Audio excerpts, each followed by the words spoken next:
আসসালামু আলাইকুম। আজকে আমরা চট্টগ্রাম বিশ্ববিদ্যালয়ে ভর্তি পরীক্ষার আপডেট জানবো।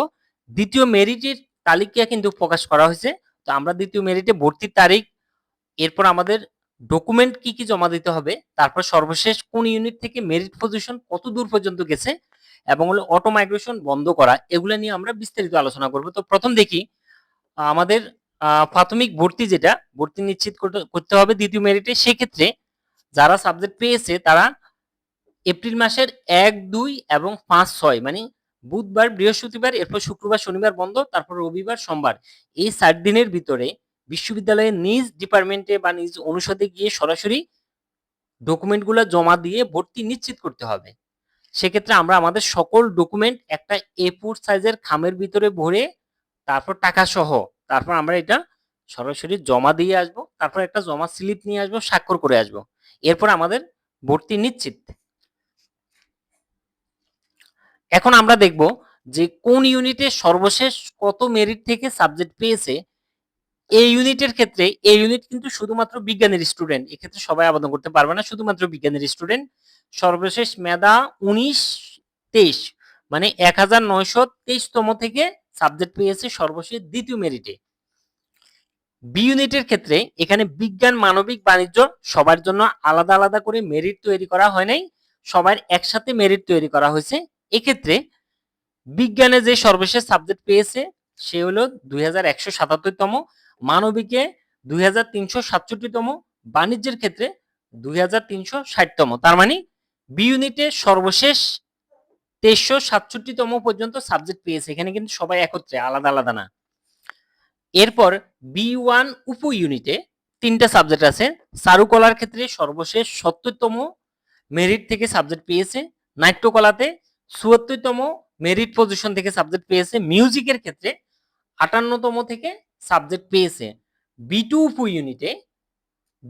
ইউনিটে সর্বশেষ মেধা ৯১৩ পর্যন্ত গেছে। এবং বি টু উপ ইউনিটে আমরা দেখবো চিটাগং ইউনিভার্সিটিতে বি টু উপ ইউনিটে যে সাবজেক্টগুলো আছে এগুলাতে অনেকে সাবজেক্টের কন্ডিশন পূরণ না করার কারণে দেখা গেল কিছু সাবজেক্ট পড়ে থাকবে এবং ভর্তি হওয়ার সুযোগ থাকবে না, মেরিট অনেক দূরে চলে যাবে। তার মানে যারা বি টু উপ ইউনিটে কাছাকাছি মেরিটে আছে, এরপরে পজিশন আছে, তারা ইজিলি সাবজেক্ট পাবে। আর অনেকে এরপরে দেখা গেল যে অনেকের আর খুঁজে পাওয়া যাবে না, সাবজেক্ট পড়ে থাকবে। তারপর আমরা যদি একটু দেখি সি ইউনিট, এই ক্ষেত্রে বিজ্ঞান, মানবিক এবং বাণিজ্য সকল শাখা থেকে সবাই আবেদন করতে পারবে এবং সকল শাখার জন্য আলাদা আলাদা মেরিট তৈরি করা হয়েছে।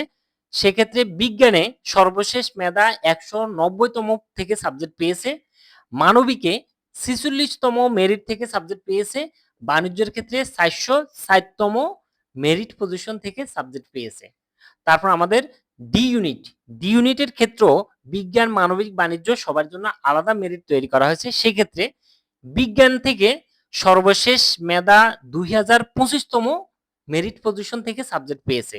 তারপর মানবিকে সর্বশেষ মেরিট পজিশন ১১২৭তম থেকে সাবজেক্ট পেয়েছে, বাণিজ্যর ক্ষেত্রে ১৮৮৫তম থেকে সর্বশেষ সাবজেক্ট পেয়েছে ডি ইউনিটে।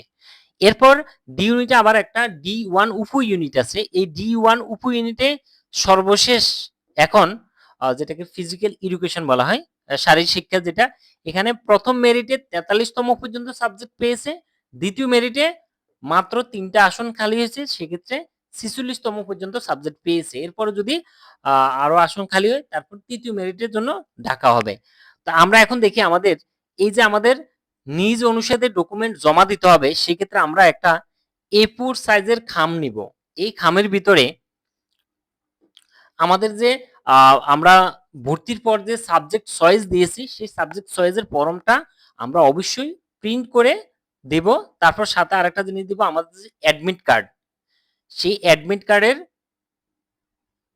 কার্ডটা ভর্তি পরীক্ষায় স্বাক্ষরিত যে অ্যাডমিট কার্ড, সেই অ্যাডমিট কার্ডটা আমরা জমা দিব। তারপরে ৩ নম্বরে যেটা দিব সেটা হলো মাধ্যমিক এবং উচ্চ মাধ্যমিকের মার্কশিট। আমাদের যে নম্বরপত্র, সেই মার্কশিটের মানে ট্রান্সক্রিপ্ট বা মার্কশিট বা নম্বরপত্র যেটাই বলি না কেন, এই মার্কশিটের মূল কপিটা আমরা অবশ্যই সাথে রাখবো। সাথে আমরা কয়েক কপি ফটোকপি রেখে দিব। তারপর আমাদের মাধ্যমিক এবং উচ্চ মাধ্যমিকের যে আমাদের সনদপত্র বা সার্টিফিকেট আছে সেটা আমরা রাখবো। সাথে আমাদের মাধ্যমিক এবং উচ্চ মাধ্যমিকের টেস্টিমোনিয়াল মানে প্রশংসাপত্রটাও সাথে রাখবো। এরপরে মূল কপি, এগুলো কিন্তু সবগুলো মূল কপির সাথে রাখবো, ফটোকপি এক্সট্রা রাখবো। তারপর আমাদের মাধ্যমিক এবং উচ্চ মাধ্যমিকের রেজিস্ট্রেশন কার্ডের মূল কপি সাথে রাখবো। এরপরে সদ্য তোলা পাসপোর্ট সাইজের 6 কপি ছবি, দরকার হলে আমরা এগুলো সত্যায়িত করে রাখবো ছবিগুলা। তারপর আমাদের ভর্তি ফি যে ৩,৫০০ টাকা, সেটা আমরা এখানে দিয়ে দিব। এরপরে A4 সাইজের খামের ভিতরে এটা ভরে সরাসরি আমরা আমাদের যেখানে জমা দিতে বলে যেই ইউনিটের ক্ষেত্রে আমরা সেখানে জমা দেব। এরপরে যে আমাদের ভর্তি নিশ্চিত, প্রাথমিক ভর্তি এটা। এবার আমরা দেখি অটো মাইগ্রেশন বন্ধ। আমরা যখনই ভর্তি হব সাথে সাথে কিন্তু আমাদের মাইগ্রেশন চালু হয়ে যাবে, যেটাকে আমরা বলি অটো মাইগ্রেশন। এই মাইগ্রেশন যদি চালু থাকে তাহলে দেখা গেল আমি এখন একটা সাবজেক্ট পেয়েছি, পরবর্তীতে দেখা গেল উপরের দিকে কোনো একটা সাবজেক্ট খালি হয়ে গেছে, আসন খালি, সেক্ষেত্রে আমার নিচ থেকে উপরে গিয়ে আমি আরো ভালো সাবজেক্ট পেতে পারি, সম্ভাবনা আছে। তো সেক্ষেত্রে যদি আমি মাইগ্রেশন চালু রাখি তাহলে আমি ওই সাবজেক্টটা পাবো, না হয় পাবো না। কারো যদি এমন হয় যে আমি এই মুহূর্তে যে সাবজেক্টটা পেয়েছি আমার জন্য এটাই বেস্ট, আর উপরে যে আমার সাবজেক্ট আছে সেটা আমার পাওয়ার দরকার নেই, তাহলে সেক্ষেত্রে যেটা করতে হবে সেটা হলো মাইগ্রেশনটা বন্ধ করে দিতে হবে। এই অটো মাইগ্রেশন বন্ধ করার জন্য আমরা আমাদের সরাসরি নিজ ডিপার্টমেন্টে যোগাযোগ করব। তারা যেভাবে পরামর্শ দেয় যে আবেদন করতে বললে আমরা আবেদন করব। আবেদন করে সেটা অবশ্যই জমা দিয়ে আমাদের জমা দিলে ওনারা অটো মাইগ্রেশন যেটা সেটা বন্ধ করে দেবে। আর এখানে আরেকটা কথা, সেটা হলো A4 সাইজের যে খামে ভরে আমরা ডকুমেন্টগুলো জমা দিব, এই A4 সাইজের খামের উপরে দিয়ে অবশ্যই আমার নাম, রোল নম্বর, মোবাইল নম্বর এবং হলো আমি কোন সাবজেক্ট পেয়েছি, কোন ইউনিট, এগুলো আমি বিস্তারিত সবকিছু উপরে লিখে দিব। এটাই ছিল আমাদের চট্টগ্রাম বিশ্ববিদ্যালয়ের দ্বিতীয় মেরিটের সর্বশেষ ভর্তি আপডেট। ধন্যবাদ। আসসালামু আলাইকুম।